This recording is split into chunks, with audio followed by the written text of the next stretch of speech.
नमस्कार. सध्या आपण आलो आहोत संतभूमी देहू येथे आणि इथेच कारण म्हणजे वारकरी संप्रदायाचा जी ओळख आहे, वारकरी संप्रदायाचं जे सर्व शिक्षण आहे ते साता समुद्र पार नेणारी सर्वात भारतातील पहिली संस्था म्हणजेच USO म्हणजेच युनिव्हर्सल सोसायटी ऑफ वारकरी. आणि आत्ता आपल्यासोबत आहेत त्याचे संस्थापक अध्यक्ष हरिभक्तपरायण अनिकेत महाराज मोरे. तर आपण त्यांच्याकडून जाणून घेऊयात की USOचा नेमका संकल्प काय होता आणि त्यांनी ही सुरुवात का केली होती आणि केव्हा केली होती. रामकृष्ण हरी.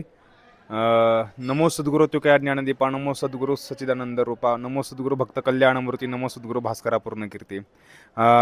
USO वारकरी संस्था ह्याची सुरुवात, ह्याचा मुख्य हेतू हाच आहे की जगद्गुरु संत तुकाराम महाराजांचं वाङ्मय आसन, संत ज्ञानेश्वर महाराजांचं वाङ्मय आसन, सकल संतांचं वाङ्मय आसन की जे आपण मराठी भाषेमधून वाचतो, पण ते आता पुढच्या पिढीला प्रत्येकाला ते समजावं, ते त्यांनी जाणून घ्यावं आणि त्यांच्यापर्यंत हे ज्ञान पोचावं, यासाठी USO वारकरी संस्था ही प्रत्येक भाषेमध्ये वारकरी संप्रदायाचं हे वाङ्मय हे ट्रान्सलेट करत आहे आणि त्या पुढच्या पिढीपर्यंत घेऊन जात आहे. युनिव्हर्सल सोसायटी ऑफ वारकरी ही संकल्पना संत ज्ञानेश्वर महाराजांचं जे पसायदान आहे त्याच्यातनं आपण घेतलेली आहे. आता विश्वात्मके देवे असं म्हणणारे संत ज्ञानेश्वर महाराज, ज्या विश्वात्मक पांडुरंग परमात्मा जे संत निवृत्तीनाथ महाराज यांना जे प्रार्थना करतात त्यावेळेस ते वैश्विक भगवंताचं स्वरूप इथं मांडतात आणि त्यामुळं आपण तो शब्दही युनिव्हर्सल हा ज्ञानेश्वर महाराजांच्याच पसायदानामधून घेतलेला आहे. अशा माध्यमातून हे कार्य आपण सुरू केलं. महाराज, किती लोकांचा समावेश आता या USO मध्ये आहे?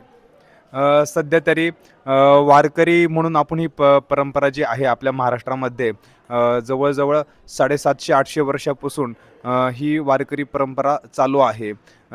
जर ती ज्ञानेश्वर महाराजांपासून जर पकडली तर आपण तेवढा आकडा सांगतो की 750 वर्ष, पण त्याच्या आधीपासून ही परंपरा चालू आहे आणि महाराष्ट्रामध्ये लाखोंच्या आणि करोडोंच्या संख्येमध्ये वारकरी आहेत आणि हेच वारकरी आज साता समुद्रापार वेगवेगळ्या ठिकाणी स्थायिक झालेले आहेत आणि त्यांच्या माध्यमातून आपण हे USO वारकरी संस्था किंवा USO वारकरीचं जे काही कार्य आहे ते आपण चालू ठेवत आहे.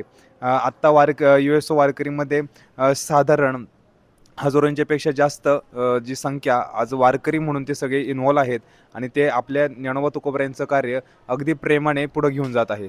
आणि हे शिक्षण कशा प्रकारे दिलं जातं? म्हणजे साता समुद्र पल्ल्याड वारकरी संप्रदायातलं हे पहिल्यांदाच अशी वेळ असावी की साता समुद्र पार ज्ञानोबा राय तुकोबा किंवा संत मांदियाळीची जी शिकवण आहे ती साता समुद्र पार पहिल्यांदाच जाते. तर ही शिकवण जी आहे ती कशा प्रकारे शिकवलं जात आहे त्या सर्व? आजच्या या आधुनिक काळामध्ये आपण जे काही डिजिटलायझेशन झालेलं आहे, आजच्या काळामध्ये जे काही आधुनिकीकरण झालेलं आहे आणि या आजच्या काळामध्ये जे काही आधुनिकीकरण झालेलं आहे त्याच्याच माध्यमातून आपण मोबाईलच्या मार्फत म्हणा, गुगल मीट असन, झूम मीटिंग असन, याच्या माध्यमातून आपण शुक्रवार, शनिवार, रविवार असं आठवड्यातील 3 दिवस आपण 8 ते 9 या वेळेमध्ये USO वारकरीच्या माध्यमातून ऑनलाईन वारकरी गुरुकुल चालू आहे. जवळजवळ आता 8 महिने होत आलेले आहेत. 1 जानेवारी 2025 पासून आपल्या ऑनलाईन वारकरी गुरुकुलची सुरुवात झाली. शेकडोंच्या संख्येने सगळे सहभागी झाले आणि आजही सगळे श्रीमद भगवद्गीता, ज्ञानेश्वरी आणि गाथेच्या माध्यमातून ते समजून घेत आहे. आपल्या संतांनी कशा माध्यमातून आपल्याला जे काही आपल्या जीवनाचं तत्त्वज्ञान सांगितलेलं आहे, प्रपंच करत असताना आपला परमार्थही झाला पाहिजे ह्याचं महत्त्व संतांनी पटवून दिलेलं आहे. आपले संत हे कशा माध्यमातून व्यवसाय करावा, जोडून या धन उत्तम व्यवहार उदास विचार वेच करी, अगदी तेच तत्त्व आपणही आपल्या जीवनामध्ये वापरावं. प्रत्येकाने पैसा कमवावा, प्रत्येकाने आपलं कर्तव्य कर्म करावं, त्याचबरोबर आपला पारमार्थिक जीवनही त्याचाही विकसित व्हावं, त्याच्यातनं आपलाही जीवनाचा उद्धार व्हावा, यासाठी संतांनी नेहमीच आपल्याला मार्गदर्शन केलेलं आहे. आणि हे सगळं ज्ञान आपण ऑनलाईन वारकरी गुरुकुलच्या माध्यमातून आपण जगभरातील प्रत्येक जे काही भाविक भक्त आहेत, जे काही वारकरी आहेत आणि ज्यांना कुणाला इच्छा आहे की आपल्या वारकरी संप्रदायाचं शिक्षण घ्यावं आणि आपलं संत वाङ्मय वाचावं, त्यांच्यासाठी आम्ही हे पुरवतोय आणि ते सुद्धा निशुल्क. आणि या गोष्टीला प्रतिसाद कसा आहे फॉरेनच्या लोकांचा? पण अगदी चांगला आहे. जर सांगायचं म्हटलं तर यंदाच्या वर्षी संत ज्ञानेश्वर महाराजांचा 750वा जन्मोत्सव सुरू आहे आणि मागच्याच 15 ऑगस्टला संत ज्ञानेश्वर महाराजांचा जन्मोत्सव गोकुळाष्टमीलाच असतो.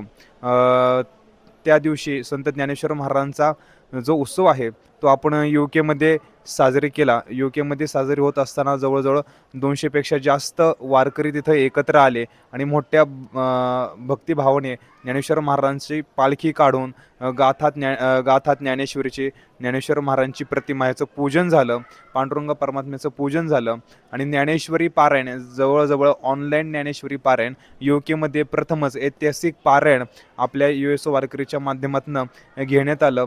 जवळ 30 ते 40 संख्या ऑनलाईन ज्ञानेश्वरी पारायणामध्ये होते आणि अशा पद्धतीने पूर्ण पारायण UK मध्ये झालं आणि यंदाचा ज्ञानेश्वर महाराजांचा उत्सव मोठ्या आनंदामध्ये आणि उत्सवामध्ये UK मध्ये पार पडला. नक्कीच आपल्याला सर्वांना आता ह्या गोष्टीच्या माध्यमातून एक गोष्ट समजून येते ती म्हणजे संत विचारांची फक्त भारतालाच नव्हे तर जगभराला गरज आहे. न्यूज डॉटसाठी मी अंशुक आशिष.